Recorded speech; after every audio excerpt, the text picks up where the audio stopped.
Self-preparation.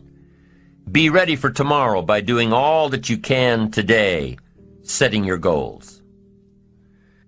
Set a goal that will make you stretch for what it will make of you to achieve it. What a brand new reason for setting goals. What an all-encompassing challenge to have a better vision of the future, to see what it will make of you to achieve it. And here's why. The greatest value in life is not what you get. The greatest value in life is what you become. The major question to ask on the job is not, what am I getting here? The major question to ask is, what am I becoming here? It's not what you get that makes you valuable. It's what you become that makes you valuable. Set the kind of goals that will make something of you to achieve them. So there you have the two components of positive self-direction. Number one, self-knowledge, knowing who you are and what you want to do with your life. And number two, self-preparation, getting ready for the opportunities before they come your way. You need both aspects for positive self-direction, figuring out who you are and what you want, and being prepared for the day you reach your goals, being ready, being worthy, becoming the person you need to be in pursuit of what you want. What good is an opportunity if you're not prepared to take advantage of it? It's no good. Won't do a thing for you. Be prepared. Now here's what's called the self-knowledge acid test. Quickly, without thinking too much about it, quickly list your 3 most important long-term work-related goals. Is it a client you've been trying to sign for several months? Is it a major sale you've been trying to make? Is it a promotion? Is it a partnership in the firm? Quickly list your 3 most important long-term work-related goals. Achievements that you want to make. Achievements that will take a while to get. Write them down. Again, without thinking too much about it, quickly list your 3 most important personal and spiritual goals. Things that will make a difference in your personal life. Is it going to church more often than holidays? Grasping all you can from the Sunday sermon? Is it spending more quality time with your kids? Is it turning the TV off during the dinner hour and actually talking about the important things in life with your family? Is it making more dates with your spouse?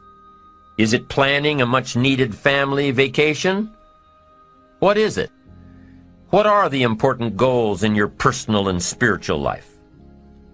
Is one of them making a conscious effort to exercise more, to eat better, to lose some weight, to get in shape? What are the 3 most important personal and spiritual goals that you have? Write them down. Doesn't matter what they are, just write them down. Now, take some time to really visualize what the achievement of these goals would look like. What does your future hold for you if you landed that big client? What does your future look like if you got that promotion? If you spent more time with your family? If you planned more outings with your spouse? What does your future look like? Really spend some time on this now. It's important stuff. What does it all look like?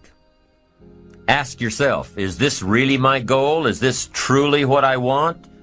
Is it a positive goal? Is it important enough to me to become what it takes to reach this goal? Is it mine? Is it worth it?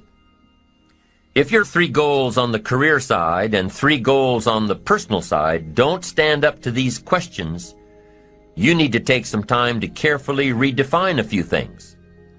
Redefine your list. Redefine where it is that these goals came from. Redefine what actually is important to you. Redefine how hard you'll really work to get them. Now, there are 2 parts to this goal setting and redefining process. There's 2 parts. Number 1, don't set your goals too low. An interesting thing that we teach in leadership, don't join an easy crowd. You won't grow. Go where the expectations are high. Go where the demands are high. Go where the pressure is on to perform, to grow, to change, to develop, to read, to study, to develop skills. Now here's the second part on setting goals. Number 1 is don't set your goals too low. Number 2 is don't compromise. Don't sell out. There were some things I went for back in those early years that I paid too big a price for. If I'd known back then how much it was going to cost me, I never would have gone for them. But I didn't know. Don't sell out. An ancient phrase says, count the cost. Count the cost if it won't make you happy to get it.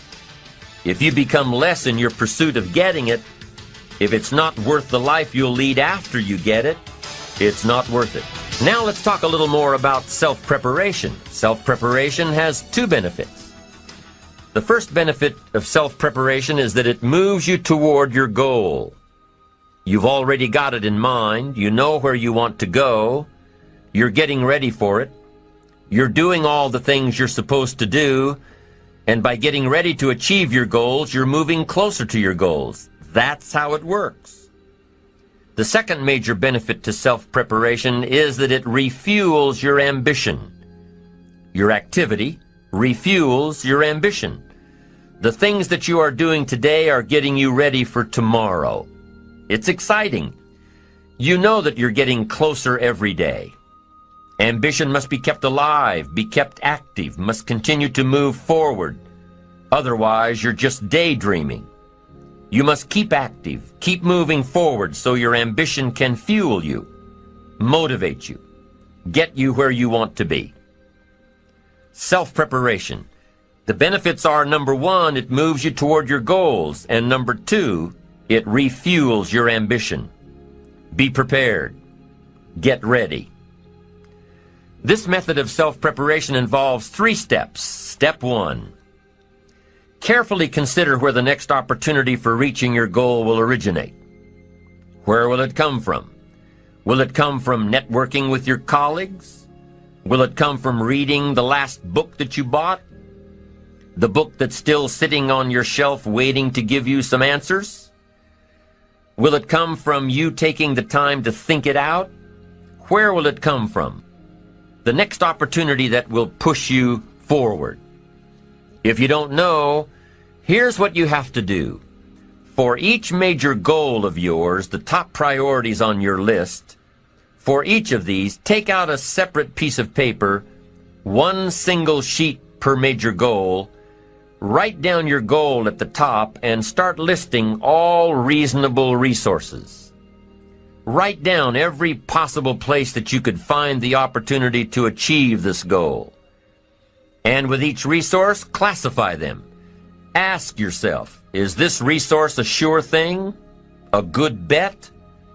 About even chances? Unlikely? A long shot? Ask yourself these questions and classify all of the resources you have written down. That's the first step. The second step in this method of self-preparation is to make sure you know what you need to do to be prepared for your opportunities. Take your sure things first. Figure out what you need to do to be prepared when they happen. Break down your preparation into concrete steps.